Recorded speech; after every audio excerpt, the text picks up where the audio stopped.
So hello everybody Okay. and welcome to Webinar Wednesday from Sight and Sound Technology. My name is Stuart Lawler and this week my colleague Sharon Lyons from Sight and Sound Technology Ireland is joining us in place of Carl Brealey, who's taking a well-deserved week off. Sharon, Hi, welcome to the everyone. webinar. Great to have you. Thanks, Stuart.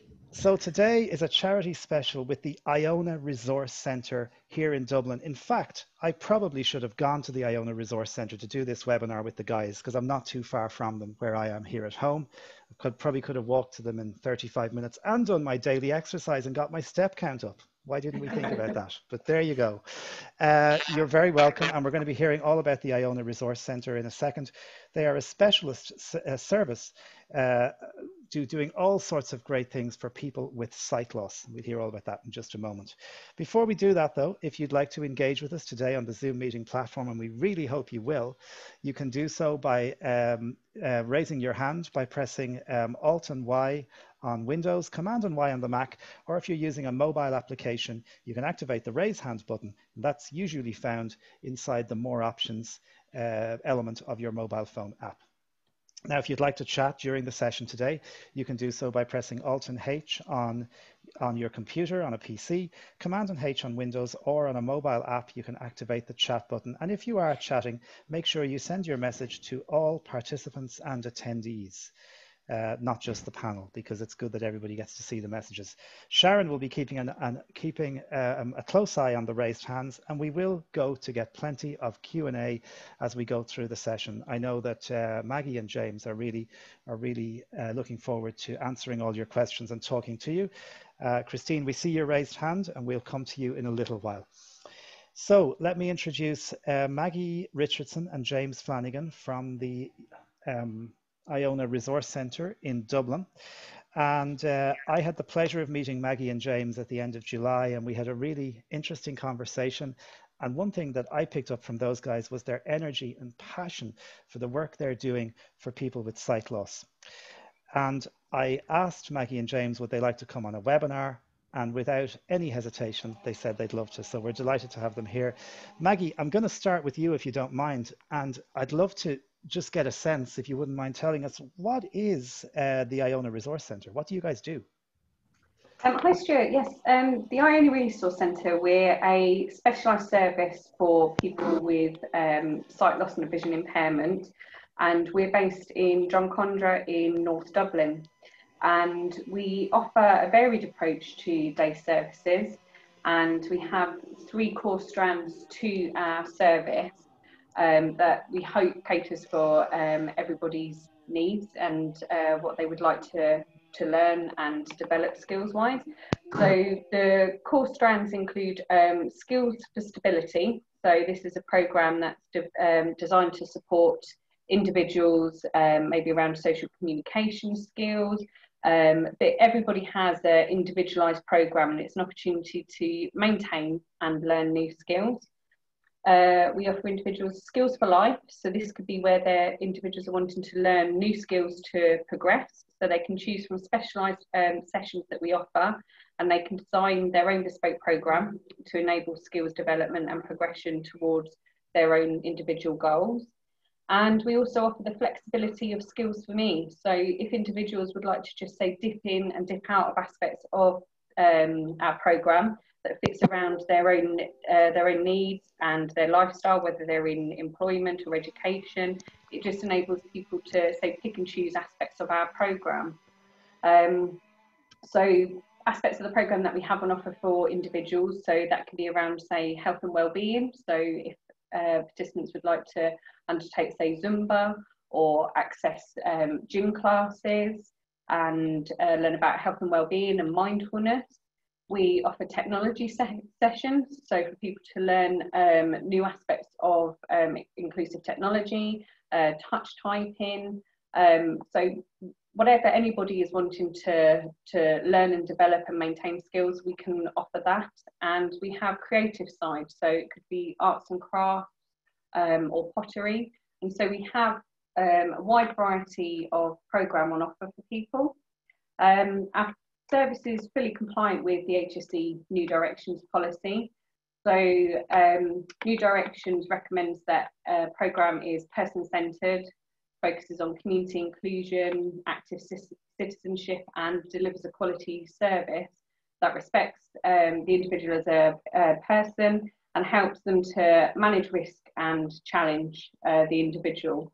And so we're fully compliant in regards to that aspect of the HSE.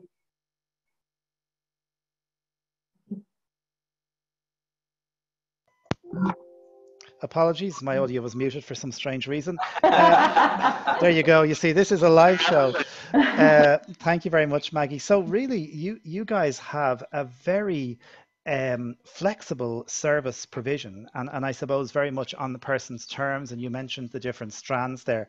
Can we maybe go back 12 months to maybe this time last year? What did your service look like before we had this onset of COVID? And obviously it's very different now, and we'll talk about that in a while, but what would it have looked like 12 months ago in terms of the kind of experience somebody might have had?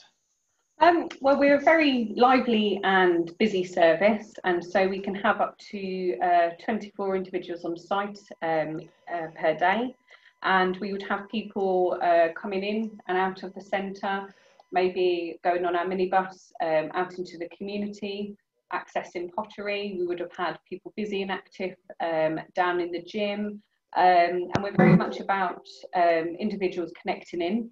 And so our IT and computer suite would have been very busy. We have a beauty room as well, because feeling good about yourself is very important. And as a service, we focus very much in on the soft skills, so around people's confidence, their self-esteem. And what we very much want is when anyone enters into the service, by the time they're leaving with a smile on their face, they're happy, they've connected in with their friends, and they feel good about themselves. And so it would have been very busy, lots of people in, and if individuals are wanting, then requiring a bit of support around something maybe that's going on in their personal life, connected with their home or different things like that, they would be maybe having a one-to-one with their key worker as well.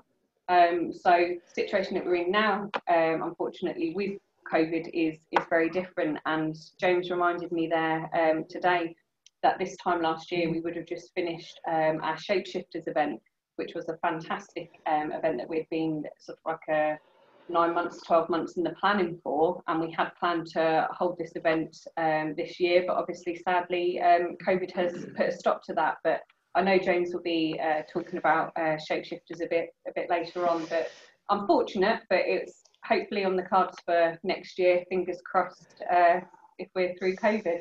I'm loving the whole shapeshifter sound. I'm dying to hear more about that in a while. So let's look at 11th, 12th, 13th of March, when really overnight we all were locked down, everyone was working from home. But for the people who you provide a service to, that vital service really had to change very quickly, and it wasn't going to be the same for them, wasn't it? How did that process work? And I imagine it was something that was very strange for you all. Yes, yeah, it was, and I'm very lucky that I have such an amazing staff team here, because as soon as we started hearing and about sort of like the first case within Ireland, we were all sort of like talking and saying, well, whatever happens, we've got to continue to support, our service users. And so we always had sort of like in mind that we needed to have a bit of a plan that we were going to move towards. And so one of the things we all, as a staff team, come up and decided, well, actually, okay, we're not allowed to have, due to the restriction, service users on site. So that's when we sort of like pivoted straight away and said, well, what can we do? And so we currently support over 111 service users. So we ensured that the key workers will maintain contact, and that we would undertake weekly welfare calls to everybody. And if we know individuals are, say, struggling more, then we will connect in with them more regular. And we offered a Meals on Wheels service, because obviously we support individuals from the age of, currently it's 27 up to 94, and some individuals do have very complex health needs, mobility-wise, not able to actually get outside of their home. And so obviously the restrictions impacted greatly on them, and so we offered a Meals on Wheels service. We would deliver specialist resources to individuals, we thought, well, people just sat at home, that isn't positive for people's mental health. So we created some creative craft activity bags whereby we would deliver resources to individuals. And then further along the line, we recognised, well, actually, that there's more that we can do. And so we created a virtual timetable. And so we've utilised Zoom, and we offer 20 hours per week of a varied timetable. And so on the timetable, we have sessions such as Pilates, quiz, seated chair exercise, mindfulness, stitch and bitch, which is a very popular session, and poetry and songs and spoken word and play. So it's very varied. So we're hoping that we offer something there for, you know, all of our service users. But it was definitely a challenge. But like I said, with the amazing staff team and passionate individuals that I have here, it has been working successfully. I was looking at some stuff on your social media around the sort of second, third week of COVID. And some of I was really taken by the Meals on Wheels thing, the fact that your staff were coming in, making meals for people and getting them out to them. What were service users saying? Because that must have been just that little bit of contact, that human contact with a nice meal must have been amazing. Oh, definitely. And we were running our COVID-19 service was on a limited staff team as well, because obviously being a charity, it impacted greatly on our charity as a whole. And so unfortunately we had to temporarily lay off staff. And so we've been running the aspect of the service with, I think it was 4 of us actually coming in. And I have to, you know, and I will admit that my staff team could have actually got paid more being on the COVID-19 payment from the government. But that just shows that I'm very fortunate to have a staff team who really do have a heart and genuinely care about the people that we support. And I think that's what our service does have. It has a strong heart, and our service users were so thankful for it. And we're very lucky to have fantastic an organisation who actually do provide our transport service. And so connecting in and working in partnership with them, they delivered our Meals on Wheels service. And for some of our service users, this was the only human contact that they actually had, was our driver knocking at the door, delivering the meal. Some individuals were in their 70s, and unfortunately their family were isolating, having COVID tests. And so they had nobody to actually provide that support. And so I think that's what kept us going as a staff team, was knowing that what we were doing was so vital, and that without us actually providing this, there would be people without a meal and without human contact. And so that's why we kept going, because we knew the importance of what we were doing. Absolutely. How has it been? I guess we're starting, although I really hate the phrase, coming into this new normal. I'm sick of hearing new normal, but we're coming into a different type of normal, let's say. And I know your service has resumed to some degree in terms of face-to-face. How has that been working out? Yes, it's been very successful. We've actually been one of the first day services to reopen. I know that other service providers have got challenges in regards to the way they delivered things, but we have worked tirelessly as a team to implement all the required safety measures. So at the moment, we can only have 6 individuals in a day, but it has been invaluable to them to be able to connect back with their friends, to be engaging in different activities, and you know, continuing with learning their skills. We have noticed, you know, a deterioration, sadly, in some individuals, particularly around their mobility, their emotional well-being as well. So it just highlights how vitally important it is for people to actually be able to connect in with others. I mean, 1 in 10 people in Ireland can feel isolated, but obviously that is drastically increased for people with sight loss. And so we do recognise the importance of the human aspect of our service. Unfortunately, at the moment, we are, it's day by day, looking at the figures that come through as to whether or not we can look at increasing how many individuals we have on site. But at the moment, you know, we're maintaining what we do safely, and we'll do for the foreseeable, but we're always open to being able to change aspects of our service as, you know, as required, really. Okay, Maggie, thanks for giving us that really comprehensive look at what you guys are doing. And we're going to come back to you, I know, and we're going to come back to James as well in a sec, because we want to hear all about the fitness programs and how we can, and I've very much, by the way, flagging myself here, how we can all keep a little more fit. But before we do that, just before we go to Sharon, there's a couple of hands raised.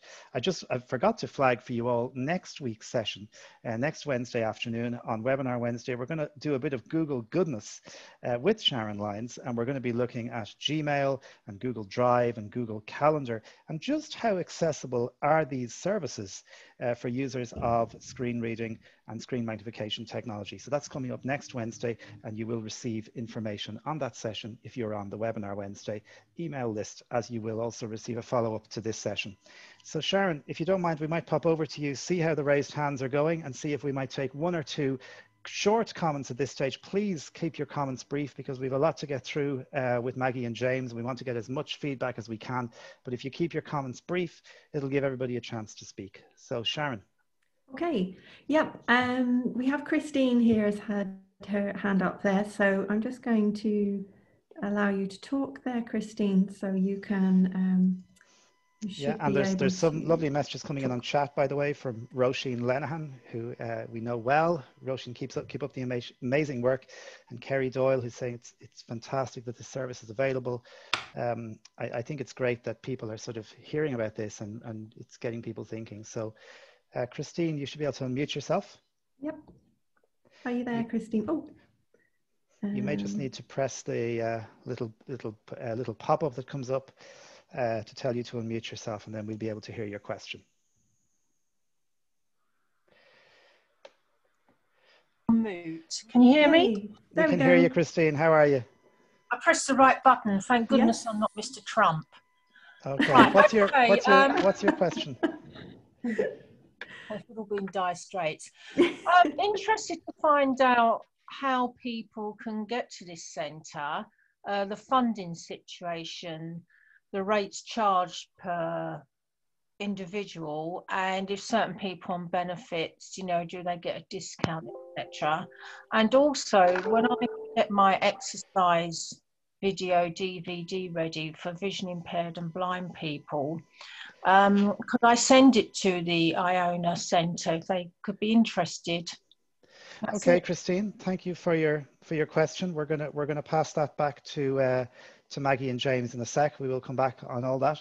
I think there was another hand or two raised there, Sharon. Yes, Kerry Doyle, who put a lovely comment in the chat. So good, you're doing all these things. Lifeline for lots of people, no doubt. And she has a question. So Kerry, a newbie to Webinar Wednesday. Newbie. Webinar Wednesday newbie, yeah. So welcome, Kerry.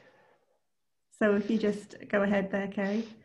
By the way, nice chat from Helen, who says it'd be lovely if we had a service like this in Glasgow. Maggie, you might have to do some kind of a franchise service for Iona and give us a few quid when you do it, you know. This could be great, honestly. Oh.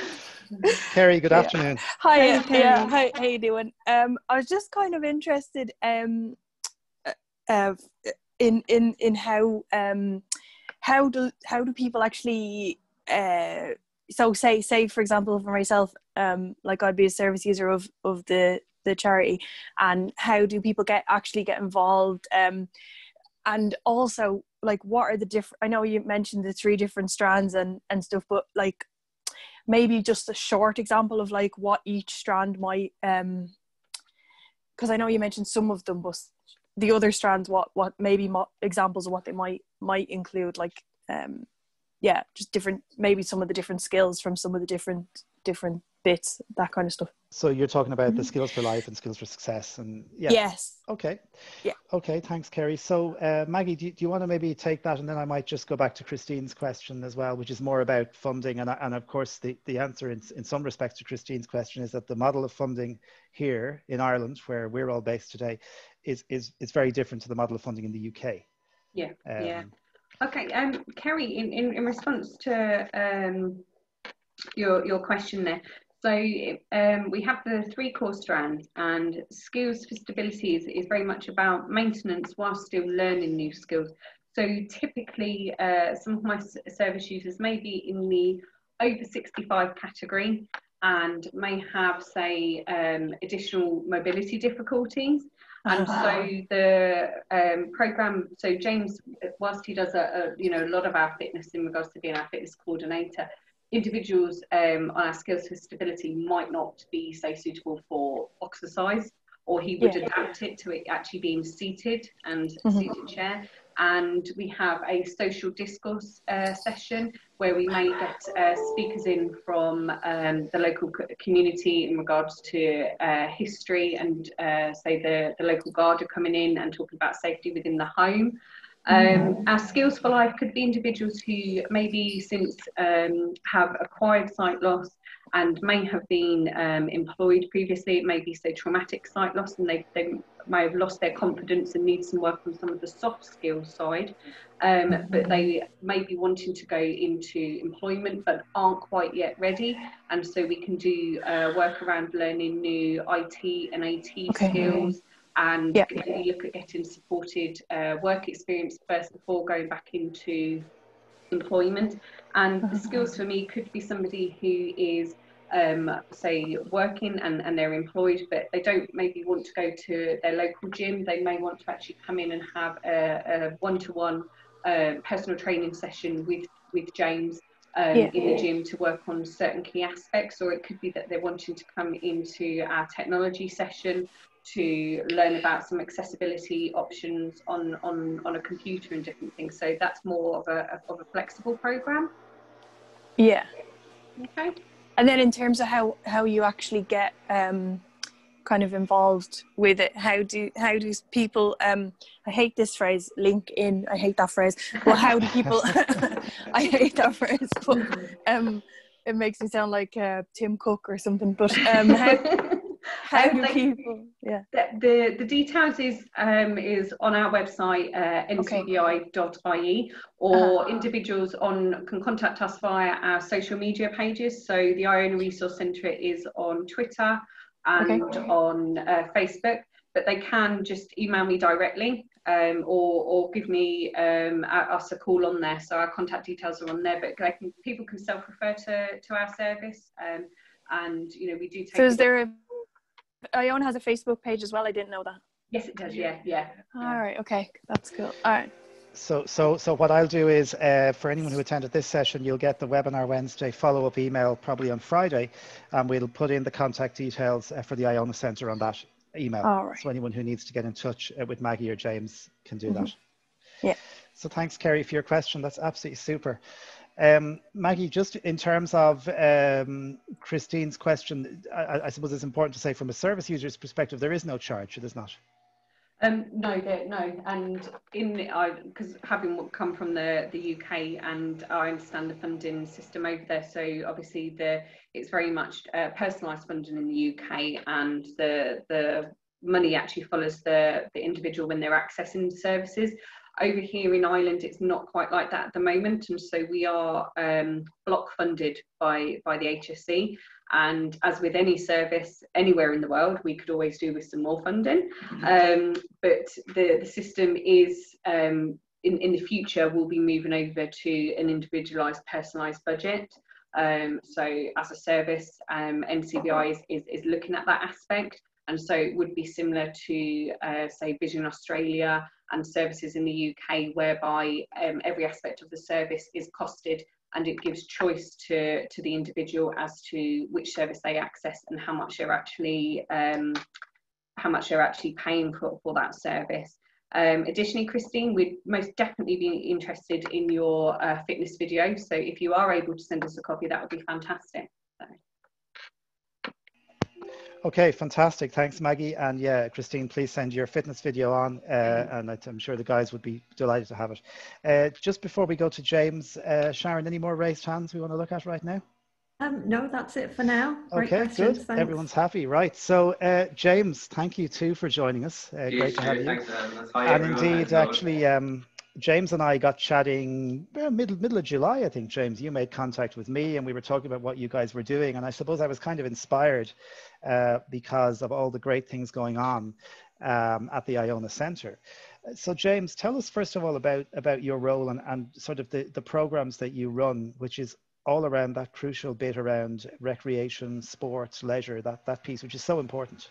Yeah, so I'm the fitness and recreation coordinator here at the centre, and so my role would have kind of different aspects. The main aspects would be your fitness and health in the centre, and for those coming in daily. So before, pre-COVID, we would have had, 3 gym sessions a week, or a day, sorry, that they'd come in. So we'd be down in the gym doing different classes. Some of them would just be regular gym classes, others would be Pilates or Boxercise or Zumba. And we try to, adapt as much as we can and change it up our kind of timetable. And on with that, then we would look at individual plans like Maggie was talking. So if someone needs some support, I suppose, in key aspects of their fitness and mobility coordination, we would do one-to-one sessions with these individuals to work up their key strengths and stuff like that. And then also we're kind of into the recreational side of things. And so we look at trying to link in with the community as much as possible. And we're in a great place in terms of where we're based. We have so many fantastic organizations and different things that go on around us. So it's really, really important to get out there and be with them. And we bring the guys out to as many, museums and events as possible during the year. And then we also then look at kind of connected communities. So being in the community, we really look to say we want to get out there, we want to get involved in our community as much as possible. Because working together, it's way more, it's so powerful. So what we do is our initiative called is Connected Communities, and one of them programs that we do is Shapeshifters. And what Shapeshifters really was, it was a fitness program that we started last year.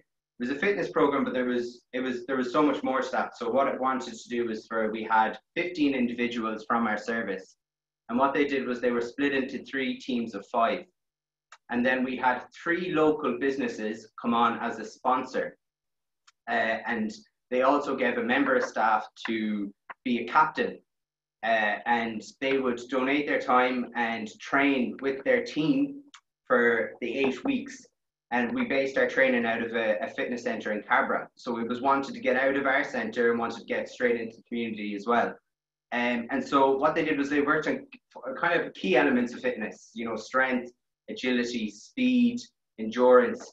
But it was so much more than that, because what you want to do is to motivate and propel everyone to achieve feats that they didn't know was possible. And we really feel that really did happen, It also gave the sponsors and the team captains a huge insight into, the awareness of for people with a vision impairment. Do you know what I mean? And to get an understanding of how their everyday lives go and to work together. And it changed the kind of perception of someone's beliefs. So we had an example for Patter. He's the owner of Small Changes Whole Food Store in Drumcondra. Patter was the team captain last year, and when Patter met his team, he invited us down to visit his shop, and we had lunch with him before the event, our finals day event. And Patter ended up changing the shop layout because it was more accessible for people with a vision impairment. And that's just the small little things of how important it is to engage in the community. And so we had a big finals day after the 8 weeks of training, and everyone trained really, really hard. They took it so seriously, and it was a sense of it was a competitive thing as well. And I think that's something important as well to drive people. It's great to have involvement, but we want to be competitive and we want to challenge ourselves and try and do things that we thought we might never have done. And it was fantastic. We had over 100 people attend our finals day, which was based in a GA club in Coolock, if anyone's aware, in Dublin. And it was again getting into the community, and it was a fantastic day out. And then obviously we plan to go for bigger and better this year. We put in a lot of work and a lot of big ideas.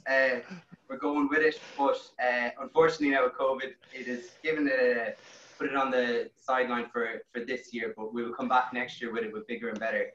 things. I've no doubt you will. And listen, we'll put it on the record here. Sign up Sight and Sound Technology next week or next year, and we'll get involved with you guys. Fantastic. Great idea. Okay, hey, so hang on. We're going to Sharon and I are going to do that next year. Really? Just signed us okay. up, Sharon. So I suppose one of the things, James, that springs to mind straight away is, okay, you've been doing all this great stuff. You guys down the gym, working up a sweat, and then COVID arrives and everyone's at home. How do you transfer that into stuff people can do at home, I suppose, safely as well, with you at a sort of in a virtual space? Yeah, look, it's very, very hard for people to keep looking after their health and well-being, because it's so much more than just the fitness side of things. It's your mental health and how that affects over time. And when you're going through a challenging time, you know, to do a small bit of fitness can have huge benefits for you. So immediately when we knew of us shutting down, what we did was we created an 8-week fitness program that went live on YouTube, and it was called Exercise for Everyone, and it's live on the NCBI YouTube page. And what that is, it has we had 3 sessions a week, went out on Monday, Wednesday and a Friday, and it had different levels. So it went from a level 1, someone who was probably sedentary or not moving or over 65, I wouldn't be that active, to level 5, which would be someone who would be really, really active, could be, you know, competitive or a Paralympian. And then we also catered for kids. And the difference, I suppose, with our Exercise for Everyone was all audio described. It's all accessible for someone who's visually impaired. I did the videos that described every exercise that we did, and it was a build-up. So we built our exercises from, you know, week 1 all the way up to week 8, where we were really flying it by week 8 with every level. And that was just something that we sent out straight away to the guys. But like the struggles for trying to stay active, it's so difficult. And I know there's been quite an overload of things that went online at the very start, and making sure that things are accessible for people who are visually impaired is another thing. And to have that comfort of knowing that someone will understand your needs in the sessions as well is a key thing. And I think that's important for anybody that does fitness. You need to have someone that will make you feel comfortable and to make you understand you, you know, because you can give them all these exercises you want, but you need to understand the individual to make them really enjoy themselves. And I think that's a really important thing. I don't know if people are aware, but Vision Sport Ireland, which are the national governing body for sport for people who are visually impaired, they've come under the NCBI now. And what the Vision Sport did was they came out with a new program, and it was called Passport.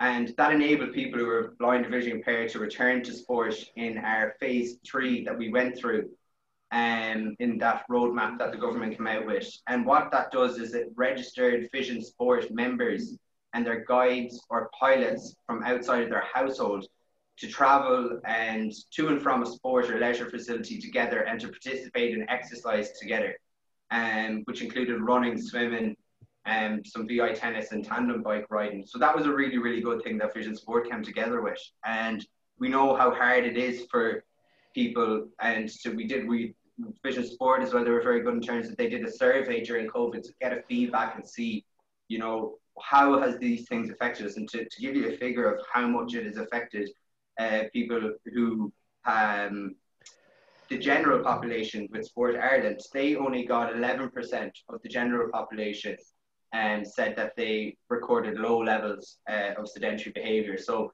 meaning they've really, you know, but really dropped down on their exercise or not doing any exercise at all. And then when Vision Sports did a survey for visually impaired, like 75% of people who are visually impaired responded and said they were unable to meet the, you know, the recommendation guidelines. So like not even able to do half an hour a day of exercise, be it a walk or, you know, whatever. And so that's staggering, like, and it's how we can adapt them things for anyone who's visually impaired or for anyone in general to try and stay active. You know, I think there was a huge push online and on social media of all these different things, and that can sometimes be a hindrance to someone as well, because then you're feeling even worse if you're not being active, you know, because it's nearly an overload of these people saying they're going for, I know I was getting a bit frustrated when I seen all these people running 5Ks. They were doing them in like 16 minutes, and they were thinking we would have had a great Olympic team if we had these guys before COVID, but you know, so like that was kind of bothering me, and you know, all these different things of that can affect as well, and that comes down to your well-being and how important it is, especially during these times, and everyone dips in and out of good and low moods, you know, and the importance of being active, even if it is to get out for a walk, to get some fresh air, or if it's to do a class that's online. And we recognize that, you know, and it's really, we're trying to cater for everyone. And when we went to do our online virtual timetable, so that was after we did our 8-week program for our fitness program, we ended up really focusing on having fitness nearly every day. It was different levels of capabilities. So like for one day we did Pilates, a nice start to a Monday. We went to do a seated chair exercise, and we really had some seniors involved in that. Then we went to, you know, having some box exercise. That was quite energetic. But we also had people who you'd never think would do these things joining online and doing it. So like we had people who were fit and ready, you know, in their mid-40s doing the exercise. But we also had, you know, 94-year-olds doing the box exercise class and giving it absolute welling, you know, and it's being able to adapt your sessions forward. And it's down to, you know, having the session lead to have that understanding, like we were saying, understanding the individuals and being able to just adapt it to them. And then we looked at mindfulness as well. Like I think it's a huge, powerful tool to have. And we introduced mindfulness into our virtual timetable, and it's been a really, really successful thing that we've done and delivered. And really, you know, it's given our guys a chance to, you know, think a little differently about certain things if they're stressed out.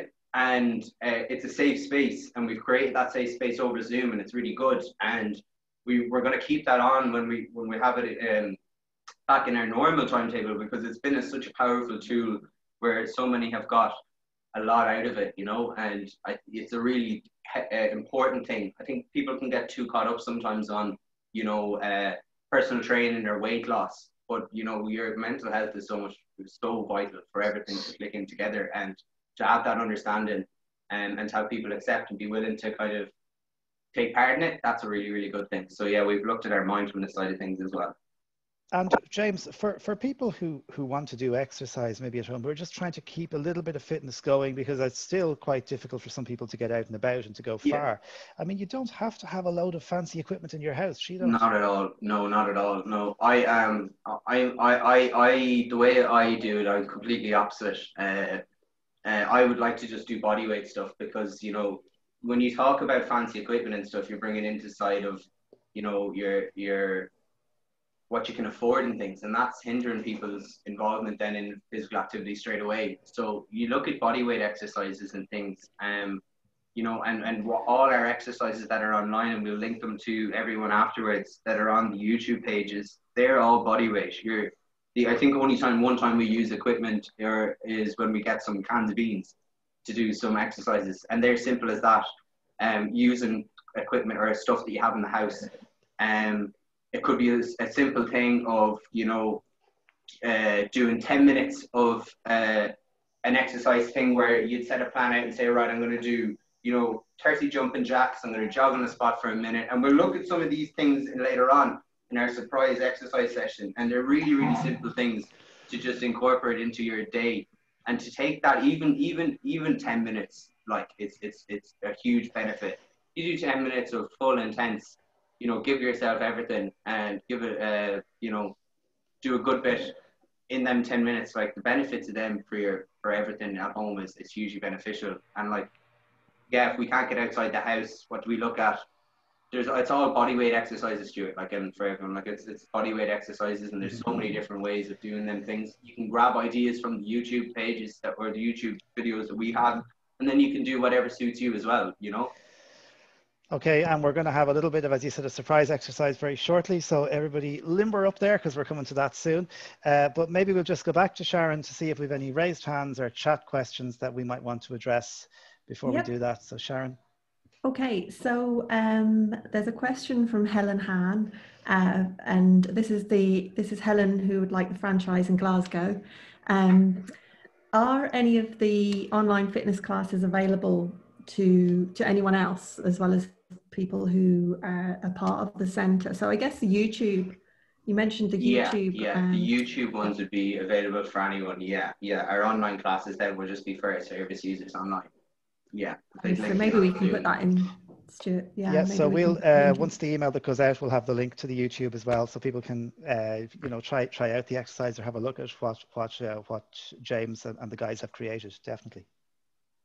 Okay, and we also have, we have a long chat here. I'll get back to that. We have another question from Kerry.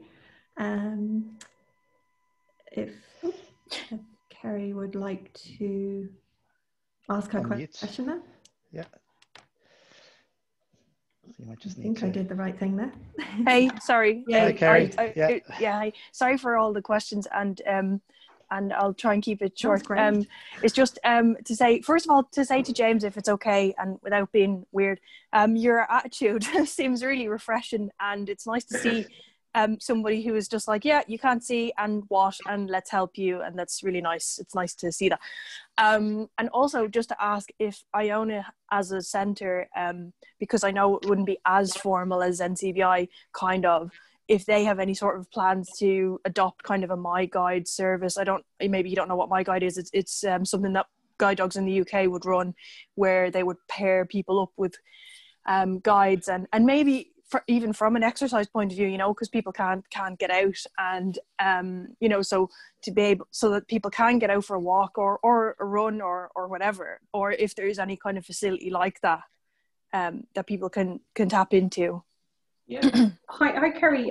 Yes, we have, in conjunction with Vision to Sport, now forming part of NCBI, we have actually been trialling something during COVID. So during COVID, we actually undertook a pilot within Dublin of socially distanced long cane exercise. And that was very in good. conjunction with some volunteers from Park Run. And so they had undertaken some training around Sight Guide, and then trialling the long cane physical distance exercise, and then it has been successful. And so that is something that we will look at doing sort of like wider around Ireland, and obviously moving forward post-COVID, we wouldn't then necessarily need the long cane and the physical distancing, but it has been hugely positive. And myself and a team member here, we actually supported some of our service users who we could tell the mental health impact of being so isolated was having on them, and it was immense. And so it's not the aspect around the actual exercise, whether or not you're walking, jogging, or no, it's got nothing to do with that. It's just about getting out and stuff, isn't it? New people, meeting new friends, being out in the fresh air, and it's been really, really positive. And so it's definitely something that we, you know, in conjunction with Vision Sport and the volunteers, we would look at expanding, definitely. Very much, Kerry. I have to say that I personally tried this out. I've met Maggie on a couple of Saturday mornings in St. Anne's Park a couple of weeks ago, and it's a great experience. And I think it's actually, you say, it's meeting people, it's going, in my case, brisk walking. I want to stress, but it's a great experience, and it's great that people are getting out and having the opportunity to just do a little bit of, I suppose, free walking with a long cane with somebody else on the end of the cane, and definitely it's a great thing. So I encourage anybody who is who's thinking about that, it might be worth trying. Sharon, any more raised hands or chat messages you want to address? So we have a great chat message from Christine here, just saying it's great to encourage people to compete effectively and assertively. So important to do daily exercise, weight bearing exercise for the 40 plus to keep the bones strong and muscles moving, especially because they may not be able to get out. What else? She also suggests, she would like a similar service in the UK.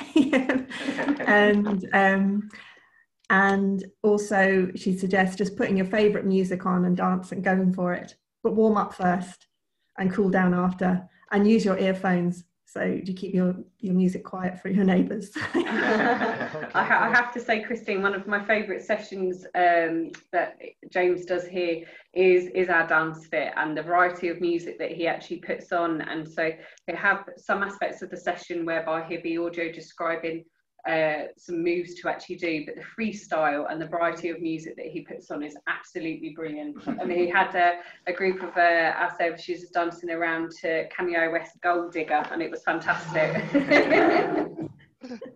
Brilliant. Yeah, that's right down my street, I have to say. We all need to go up to the Iona Resource Centre for a bit of definitely. I think that's it. And Helen just says thank you as well for the YouTube. Thank you, Christine, and thank you, Helen, and thank you to Kerry as well. It's great to get your questions. And just to remind everybody, if you want to ask any questions, you can raise your hand with Alt and Y, Command and Y, or activate your raise hand button if you're using a mobile phone app. And similarly with the chat, it's Alt and H on Windows, Command and H on the Mac, or activate the chat button on your mobile phone app. And a quick reminder again that next week on Webinar Wednesday, we're going to have some Google goodness with Sharon, and we're going to be talking all about some of the Google services, which are of course very widely available, but just how accessible are they and how can they work? If you use Google or you're interested to find out more, then join us next Wednesday. So James, we did ask you when we were planning this session, we said, would you be able to run a little bit of live, because we've never done this before on our Webinar Wednesday session, would you be able to run a little bit of live exercise for us? And you very kindly agreed to do so. So would you like to do that? Yeah, absolutely. So it's only going to be 5 minutes of a session, guys. And this is for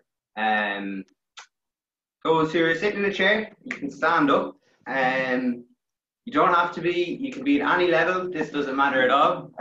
We're just going to have a bit of crack with it, all right? And there's a little challenge at the end, which is quite difficult. I find it quite difficult. So we'll see how we go, all right? So what the first thing is we're going to do is, for those that would like to stand up, please do stand up. For those who are sitting down, you're all good sitting down, okay?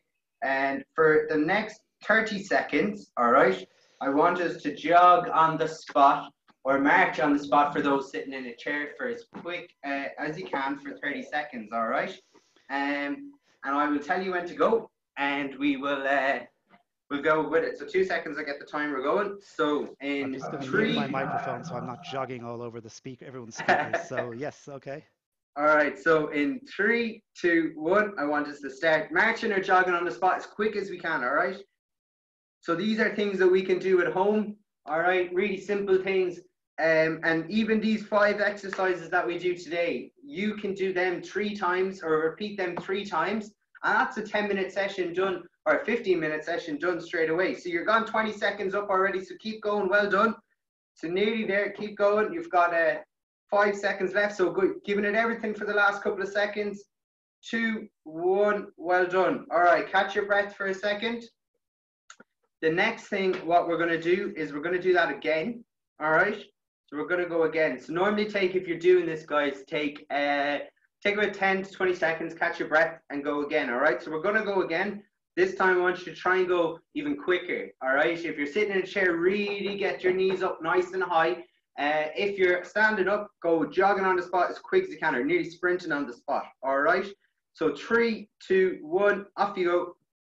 So again, we're trying to increase it every time we do it, guys. So even if it's hard at home, you're feeling unmotivated or not feeling it today, these little easy things are really good to just get out of that kind of mood or whatever, because we have good days and bad days, everyone does. So to try and just get on with it, you know. So you're doing good, you've got 20 seconds done, keep going.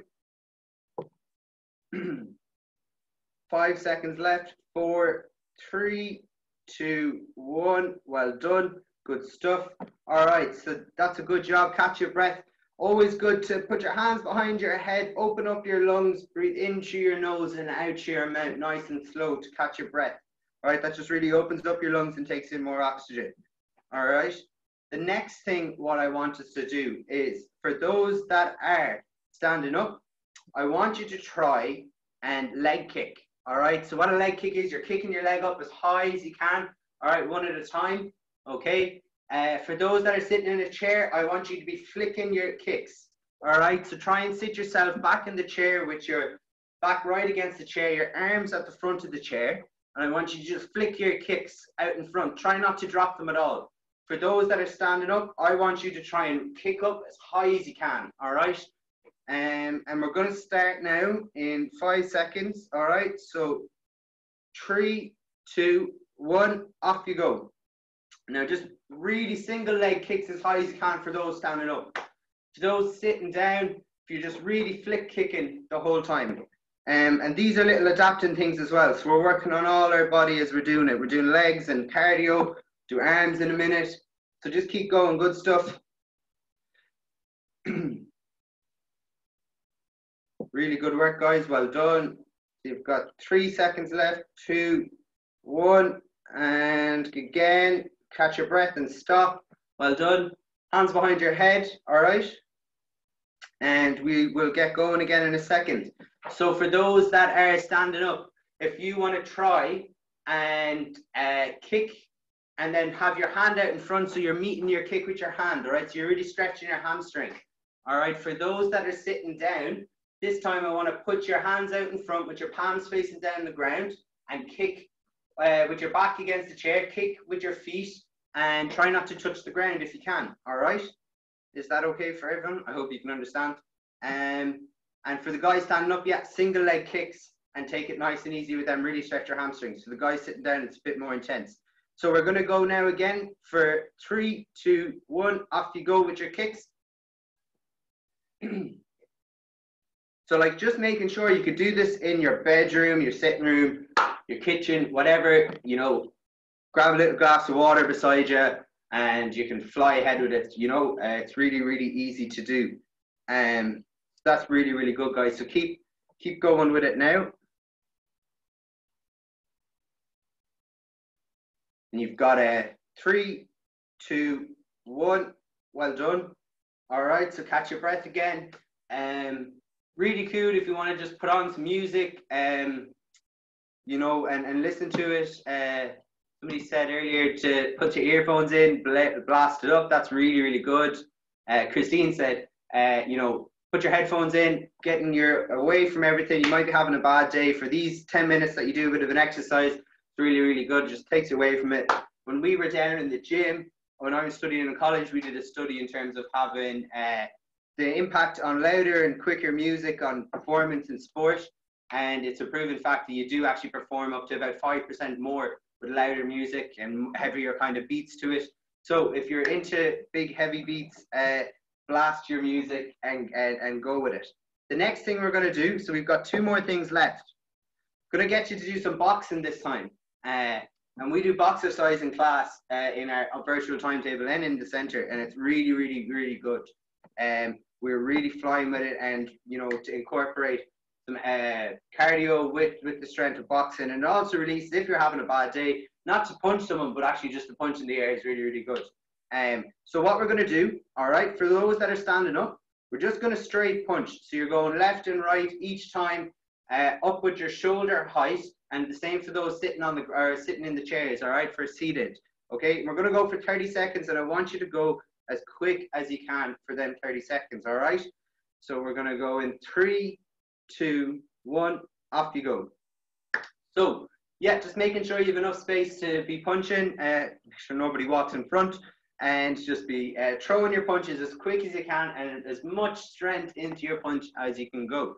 Again, this is another exercise you can do at home, no equipment needed, nice and easy, and like if we repeat these a couple of times, it's really, really good. All right, so good stuff. You're coming up to 5 seconds left. 4, 3, 2, 1. Well done. Good work. Catch your breath again. And like I was saying about just increasing it, guys, each time. So if you're finding, okay, I'm really, you know, this isn't challenging me anymore, what would I try? So to incorporate different variations of it. So for our straight punches for our boxing, we're going to do it next. What I want you to do is I want you to jog on the spot for those standing up and punching as well at the same time. And for those that are seated, I want you to march and punch at the same time. So it's just little variations that make a big difference in our exercise at home. And there's no equipment needed at all. All right. So what we're going to do is we're going to try that now. So for the guys standing up, you're going to be jogging on the spot and punching as quick as you can for 30 seconds. And for those that are seated, marching and punching as quick as you can. All right. So 3, 2, 1, off you go. So this is a good workout. It's only taken, what are we only, you know, 5, 6 minutes into it, and it's, I hope that you're enjoying it. there's simple things that you can do, and they're little variations that you'll see on our videos online as well. So really good stuff. Keep it going. Keep punching as much as you can. So it's all about how hard you can push yourself. All right. So it's 3, 2, 1. Well done. Good stuff. Good job. All right. So catch your breaths again. Hands behind your head. Breathe in through your nose and blow out through your mouth. And just keep doing nice slow breaths. Calm your breathing down again. Especially if you haven't been doing too much and this is quite high intense. Just to take that time to listen to your body to say, all right, I really need to, you know, start again because I'm behind. Look, just take your time, listen to your body. That's the most important thing. Doing the exercise as is the most beneficial thing anyways. So as you're catching your breath, we're going to do a challenge next, all right? And it's a 2-minute challenge, and I find this one quite hard as well, especially after doing a bit of boxing. So what we're going to do is we're going to stand or sit and put our arms out at shoulder height either side of us, stretched out with our palms facing towards the ground, all right? And you're going to hold them out there, okay? And I'm going to tell you to go, so please don't start yet, and I'm going to tell you to start. And after a couple of seconds, I might tell you to start rotating your wrists, still in that same position with your arms, your wrists around in a circle. Maggie's going to do this as well now for us as well. So Maggie is going to, you might, you're giving out to me, but Maggie's going to do this as well. So your arms are out wide, stretched out with your hands up, okay? We're going to get going in 3 seconds, all right? So our hands down, sorry, our palms towards the ground. What you're going to do is you're going to, you might be rotating your wrists around a circle, or I might say make bigger circles with your full arm, all right? But just follow my instructions. We're going to go for 2 minutes, okay? So, are you ready to put your hands out, arms stretched out and palms towards the ground? All right, this is a mind over matter test, all right? 3, 2, 1, off you go. So just holding them out. And I think James needs to do this one as well. No worries, I was keeping an eye on the time. So, we're just holding them out at the start. This is one where I find pure silence works, but for this exercise, I am going to talk for this one. But it's all about concentration and singing maybe a song in your head. So you're keeping your arms stretched out the whole time. Okay? And slowly now, we're going to start rotating our wrists around a circle. You're going to make a circle about the size of a cup, or the bottom of a cup. You're just going to rotate your wrists around. Nice and slow. Keep going.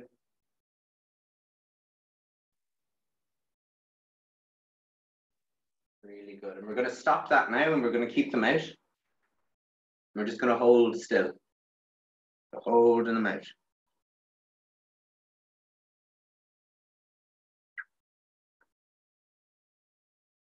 And I want you to do now is to start making bigger circles with your arms, all right? So making circles probably the size of a plate with your arms.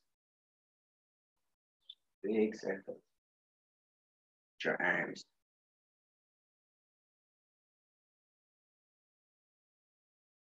You might start feeling a small bit of pain now, that's okay.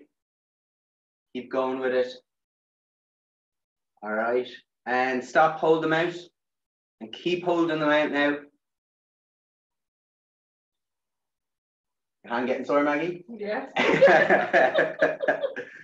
Keep going, guys. There's not long left. Keep going. Keep holding them out. Keep holding them out. Okay, we've got 10 seconds, so you're nearly there. All right. 3, 2, 1, and drop. Well done. Good stuff. That's a little challenge for the end.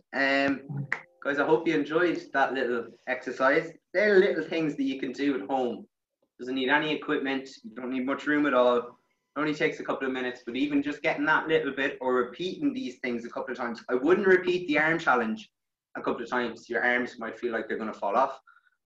So I wouldn't repeat the arm challenge. But the different bits of exercise that you do, jumping jacks, you could do some skipping, you know, without the rope and things like that. They're really good. Ladder climbs, all these different exercises are on the YouTube sessions, and there's no equipment at all, just a small bit of space, and away you go. So I hope you enjoyed that session, guys. Well done. And I think, like Christine said, it is good to put on some lively, upbeat music. And I know James said in regards to it, sort of like having a good beat and rhythm to it works really well. I'm certainly feeling muscles I never knew I had. So that's, I think you've succeeded. And my step count sorted for. I've got it. Yeah, I certainly found the. I certainly found that holding my arms out was, I was really getting pain there towards the end, but it was brilliant. Thanks so much, James. And I think what you've done really is, and you've kind of answered a question I had for quite a while, which was how can I do just little things at home every day that can, and I guess I can kind of scale it up a little bit as I go along. But for those of us who are maybe a little conscious of the fact that we're out and about a little bit less, at the moment, how we can do that. Now, I see we have a couple of raised hands, so we might go back to Sharon, see if there's anyone who's still with us after the exercise and they'd like to ask any questions. Well, hopefully everyone's okay. Yeah, just some thank yous there. Yep, and I think we have a message from Julie, who's a regular webinar Wednesday attendee, who says that was such fun. Let's do it again, James. So I think that's fantastic. Just if anyone wants to ask a last question or two, we have another few minutes left. You can press Alt and Y on Windows, Command and Y on the Mac, or activate the raise hand button on your mobile app of choice. And similarly with chat, it's Alt and H, Command and H, or you can press the chat button if you want to send us a message. Just while we're just allowing for another minute or two for hands, Maggie, in so much as you can answer this, and I know it's a kind of a very difficult question, but what are the plans for the next few weeks, and how has that kind of gradual reopening been going for you? Well, for the next few weeks, we are trying to still plan ahead for, obviously, say post-COVID, and the resumption of our new service. When we're through the other side of it, and with obviously day to day we're looking at the numbers, unfortunately, and it does feel quite morbid when you're literally waiting for the figures to come on the news at 5:30, but to see whether or not we can increase the number of service users that we have coming in.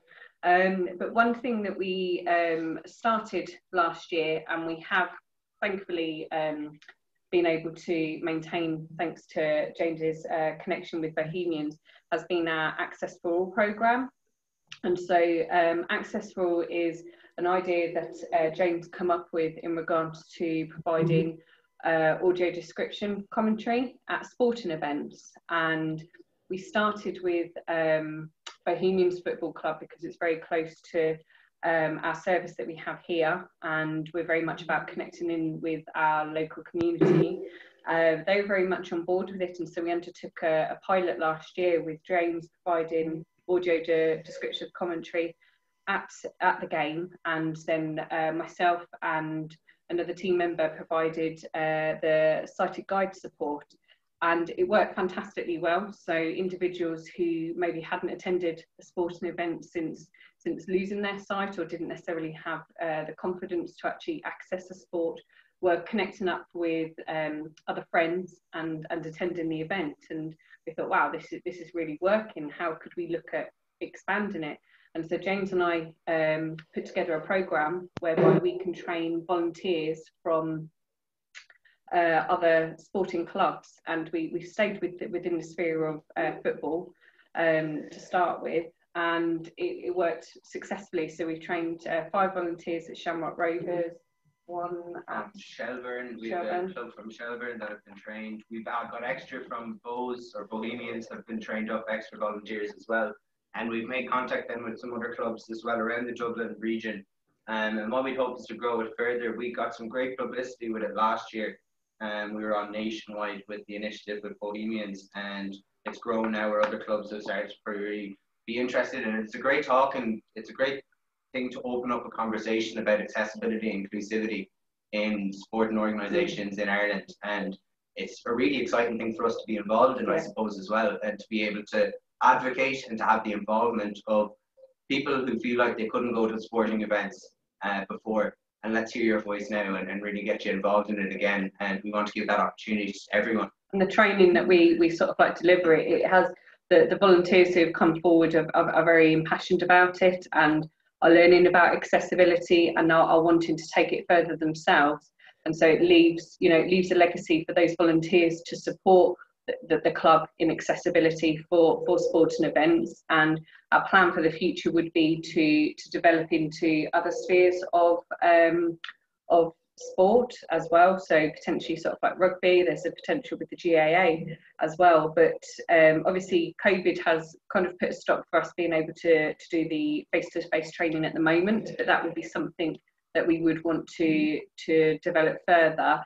But in the interim, James is providing a rave. I wish it was a rave. A live radio stream. So. Yeah. So look, we know there's no fans allowed to attend games in Ireland, in the League of Ireland, and in all sporting events in Ireland. So, like, we had built something really, really strong last year and built into this season. And I don't know if any of you are aware, but the League of Ireland only started in February, so there was only like 3 games, and then it was postponed. So it came back in late July, and we've been talking about this for a while about, all right, we want to still have our involvement in this because it was so powerful. And we thought of, well, if we could, what about creating an online radio station? And this online radio station would provide an audio described commentary of the sport in events. And like, you know, that would just, it's an accessible link to click on, and you listen to me commentating. Now, I'm a bit biased because I am a Bows fan, but that's the beauty of the commentary. I suppose you can hear fans' voice, and it's for every club. And what we say in our training is that you are a fan, and the fans that would be listening to you are also fans of the club as well. And you have to portray that passion for them, because you're giving them what's happening really on the pitch. And to be, you know, you really need, and you can be 100% biased as well. That's really, you know, an important part of it. I don't know, I know it's a thing in England, you know, where audio described commentary is you know, available in a lot of the big clubs in England, and it's fantastic. And it's not even just the big clubs, but nearly all clubs in England, and it's in other sports, and it's an absolutely fantastic thing. It actually wasn't ever available in Ireland, and so we were the first to ever do this for any sport, and run with this. And you know, that's a really, really powerful thing for us to have as well, is to keep going with this. And we hope with the online you know, the online sessions that, or the online radio stations that, you know, that can, for people that might not have their club, or they might not have a club that is doing this already, that you could really chat to your club about it, or get in touch with us and say, well, I want this at our club, and we would be happy to touch base with that club and to advocate for you and have your involvement in having this available in Ireland. And look, we know that social distancing and things, you know, might be in place for next year. So it's again another thing of, you know, keeping the involvement of the online radio station, having a look at it, because there's only a couple of games left in the season, and to see, you know, is this something that we can bring to you know, other clubs next year, because, you know, for social distancing reasons and to be accessible, this is going to be, you know, this is just, unfortunately, I don't think would be an issue for stadiums for a while. So to have this available and to look into it further will definitely be something we're looking at. We've also, for those that might be aware, like, so we've linked with ourselves with Cafe Football. Cafe Football is the centre for accessibility for football in Europe, and they represent fans with a disability. And they're a very, very powerful organisation within Europe. And it's a great link to us to have, and for those, you know, to have a look at their stuff. They're all about inclusivity, but also accessibility in stadiums and the standards.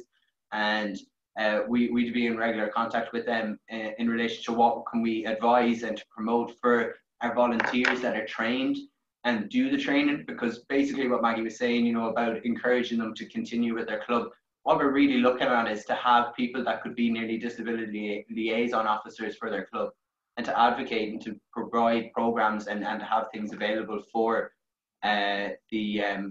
for people with a disability inside stadiums. It's not something that's too it's something that we're definitely behind in Ireland compared to the UK and in Europe, and it's something to build on. And sure, if there's no better place to do it than, or for no people better to do it than ourselves to start it if we're passionate about it, which we certainly are. So if anyone does like to get in contact or have more information about this, Maggie is just going to drop it in the comments there to send us an email about it. So our email about this is access4all@ncbi.ie. Maggie's just going to drop it in the comment box there as well. So that's just about our Access for All initiative that will hopefully grow as well. And we would love a rave, Christine. It's been one of them days. Okay, so fantastic. Access for all, the number 4 all at ncbi.ie is the email address people can contact. Now, James, some really wonderful stuff going on there, and I know you guys are so passionate and so excited about what you do, and quite rightly so. I'm just conscious, I think there are a few hands raised, so we go back to Sharon in case there are some questions. Yes, there are some people queuing up here. I actually saw that article on Nationwide, absolutely brilliant, with the Bohemians. Okay, so we have Nicola Dixon. Oh, regular webinar Wednesday attendee. Hi, there we Nicola. go. Hi, can you hear me? We can indeed. How are you? Hey. Hello. I really enjoyed the exercise session. Thank you very much. The point I want to make is I'm actually, well, I've been schooling our 10-year-old son who's sighted, and I went on and was looking for some sort of exercise program that we could all do. And all of them, even the sort of famous ones like Joe Wicks, you know, who's done some fantastic stuff. A lot of it is so visual.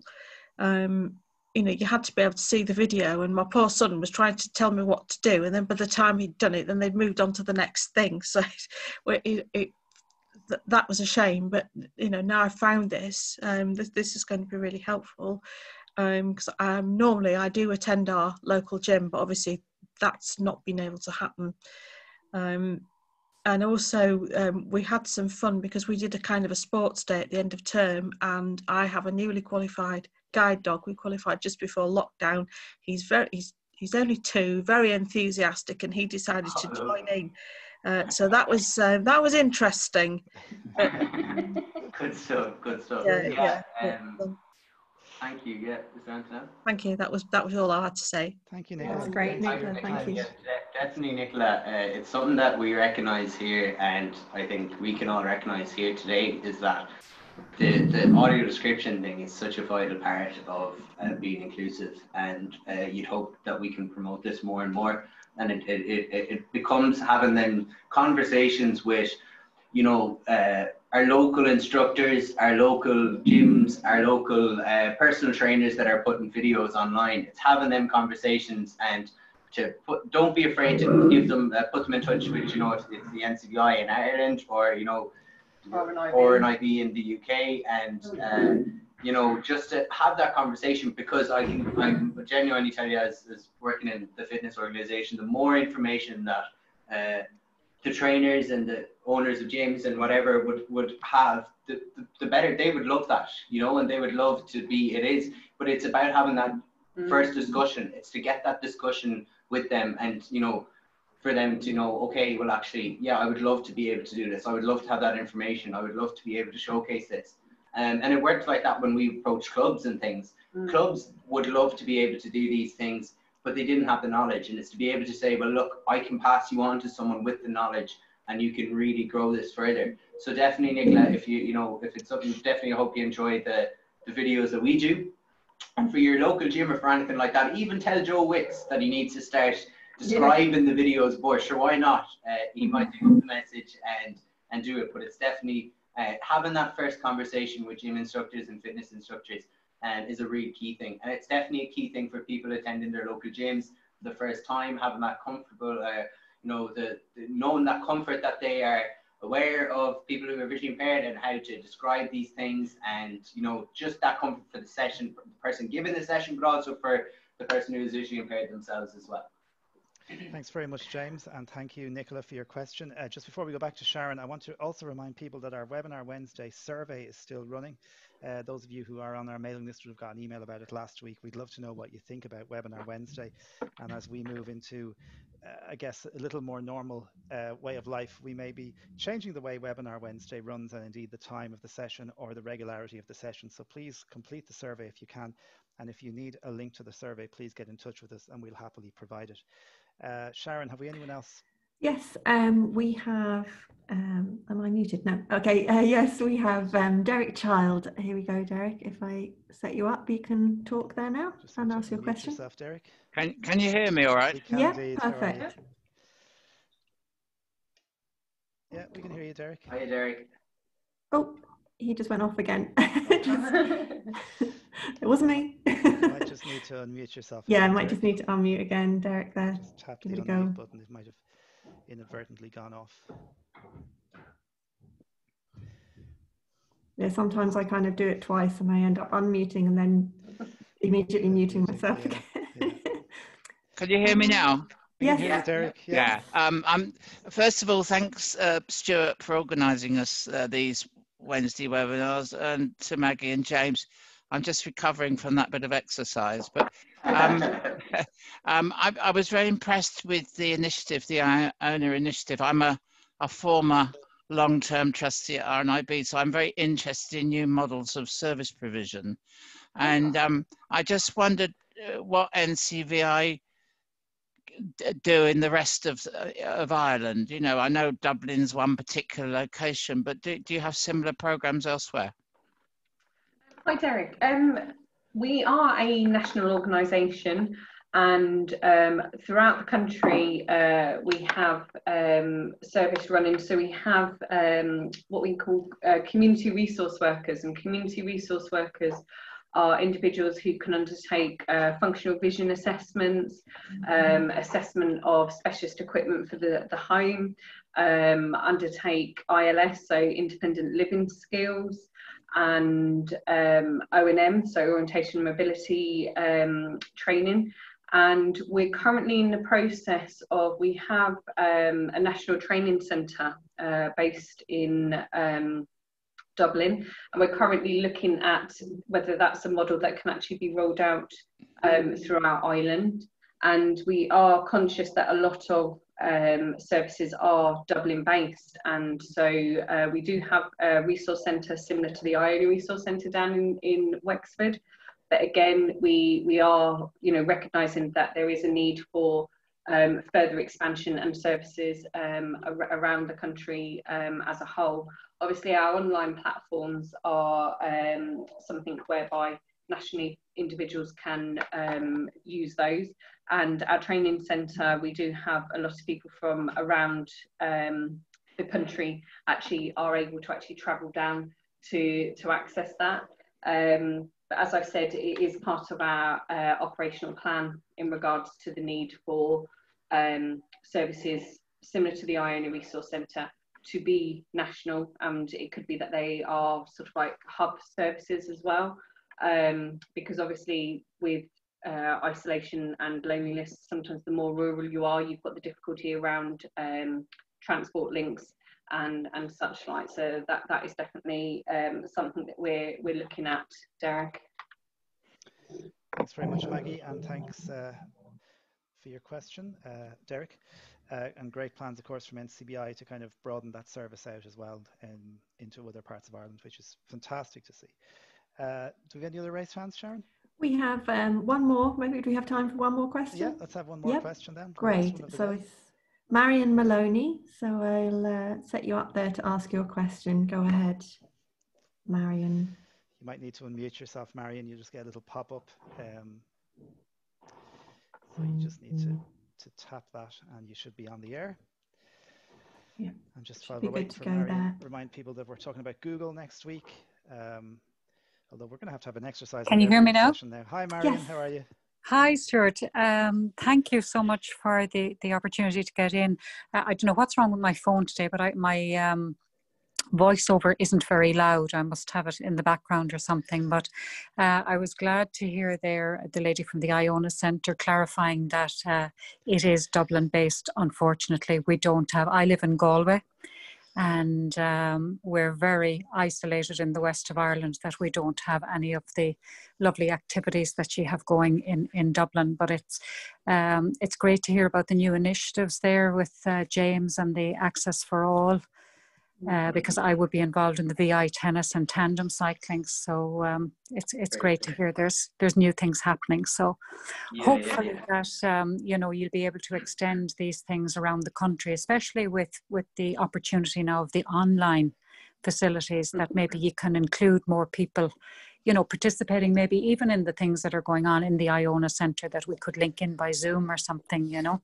No, that's definitely something that I have been in discussion with my manager about, and also, you know, Zoom is such a powerful platform, and it is fantastic that it does enable people to clip in. But I do also think the need for, you know, there is a need for hub services as well, because when we are through COVID, I don't think there's anything more powerful than actually having that face-to-face and human contact, and being able to actually sit down with people and connecting, and the possibility of developing you know, friendships, and having hubs enables that connection.